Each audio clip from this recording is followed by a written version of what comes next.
A 120 kilómetros con dirección al oeste de Montevideo, la capital de Uruguay, en la ciudad de Nueva Helvecia, se encuentra lo que queda de un viejo molino que fuera construido por don Luis Vigni en 1876 y que 5 años después, la mañana del 7 de marzo de 1881, se prendiera fuego misteriosamente para terminar así reducido a cenizas. Aunado a esto, al día siguiente la esposa del capataz, un hombre de apellido Kuntz, fue encontrada ahogada en la presa del lugar y 4 días después el propio Kuntz fue encontrado tras haberse quitado la vida. Hasta la fecha, las causas detrás de esta tragedia permanecen sin esclarecerse, pero existen varias teorías al respecto, como la que asegura que el molino fue incendiado por su dueño para cobrar el seguro, pues no le estaba yendo nada bien al negocio, o la que dice que la misma gente del pueblo lo destruyó, pues don Luis cobraba un peaje para que la gente pudiera pasar por ese lugar. Sin embargo, la más popular es la que también le da la fama de lugar embrujado. Según esta leyenda, Kuntz encontró a su esposa Elisa engañándolo dentro de este lugar, motivo por el cual en su desesperación le prendió fuego al molino mientras ella escapaba a caballo, pero el animal terminaría por tirarla hacia un arroyo, donde finalmente moriría ahogada. Todo esto mientras el capataz se quitaba la vida entre las llamas de ese molino. Según se cuenta entre la gente del lugar, en las ruinas se puede observar a una mujer con un largo vestido blanco pasearse y emitir llantos y lamentos. Además, cada 7 de marzo el molino arde una vez más, como si de una especie de conmemoración se tratase, mientras una mujer, presumiblemente Elisa, grita desesperadamente desde el interior del lugar.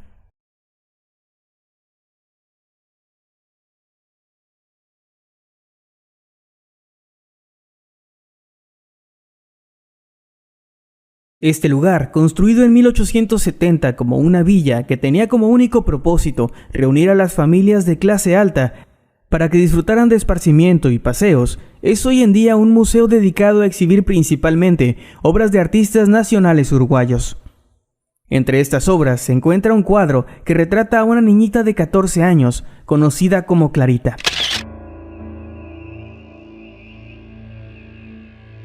Nacida en Gualeguaychú el 15 de abril de 1845 y bautizada como Clara García Zúñiga, era hija de un poderoso político y terrateniente y había vivido casi toda su infancia en Argentina. Sin embargo, a la edad de 9 años, se trasladaría a vivir a Uruguay con su familia por algunas diferencias políticas de su padre. En este lugar, sus padres decidieron comprometerla a un matrimonio a la edad de 14 años, y una vez que los cumplió, fue casada con José María Zuviria, un aristócrata del Río de la Plata que tenía 36 años de edad.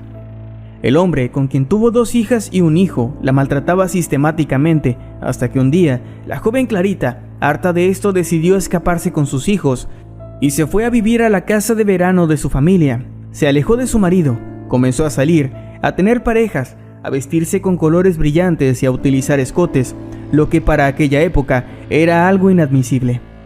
Al poco tiempo comenzó a ser acosada por parte de su marido, quien la amenazaba y la buscaba para llevarla de regreso con él, cosa que Clarita no estaba dispuesta a hacer. Fue tachada de inmoral y deshonesta y tras varias querellas jurídicas fue despojada de la potestad de sus hijos. Aún así, consiguió el divorcio de su exmarido, no sin que fuera acusada de demencia por parte de él, de su propia familia y del clero de la ciudad. Además, fue encerrada en una habitación en su propia casa hasta su muerte.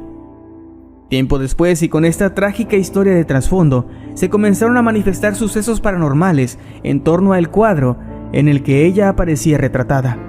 Y es que las personas aseguran que cuando este es removido de su lugar, comienzan a suceder cosas muy extrañas, pues los demás cuadros aparecen volteados hacia la pared o en lugares que no les pertenecen, como si Clarita manifestara que no desea estar ahí y que quiere que la lleven, de cierta forma, a donde ella se siente a gusto.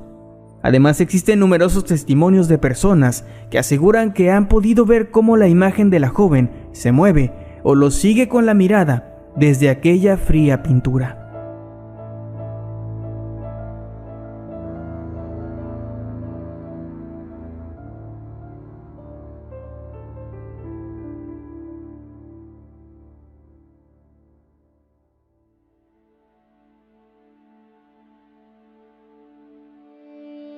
Ubicado en pleno corazón de la ciudad de Salto, se encuentra el Hotel Concordia, célebre por ser el primer hotel construido en Uruguay allá por el año 1860.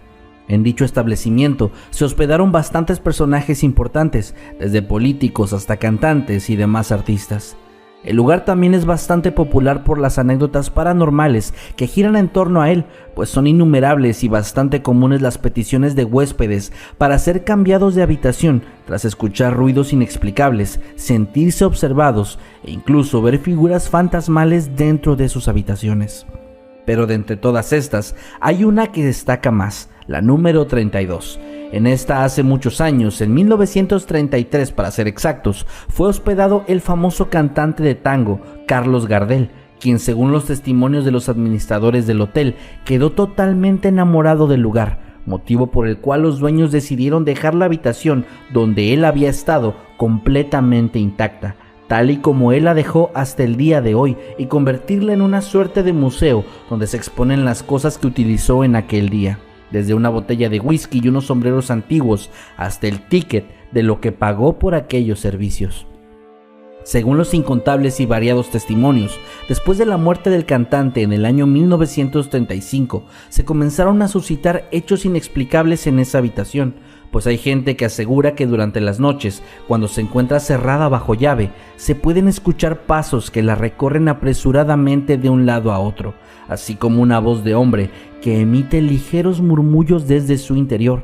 Sin embargo, cuando revisan si se trata de algún intruso, nunca se obtiene éxito alguno, pues la habitación se encuentra totalmente vacía. Incluso varias personas, entre ellos huéspedes, empleados y administradores, aseguran haber visto a un hombre sentado en la orilla de la cama, pero cuando regresan a revisar, aquella figura simplemente se desvanece. Otros más dicen haber escuchado la propia voz de Gardel cantar en tonos muy bajos sus canciones desde el interior de aquella reconocida y peculiar habitación.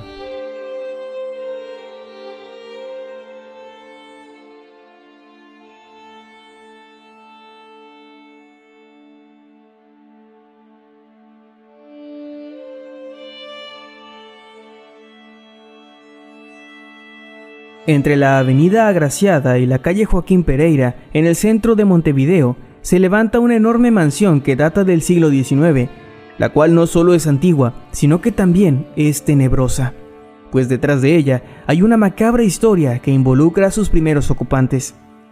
La residencia era propiedad del Dr. Arenas, un abogado muy famoso en aquella región durante esa época, quien años más tarde contraería nupcias con Mercedes Aguirre, una joven muy hermosa perteneciente a la alta sociedad.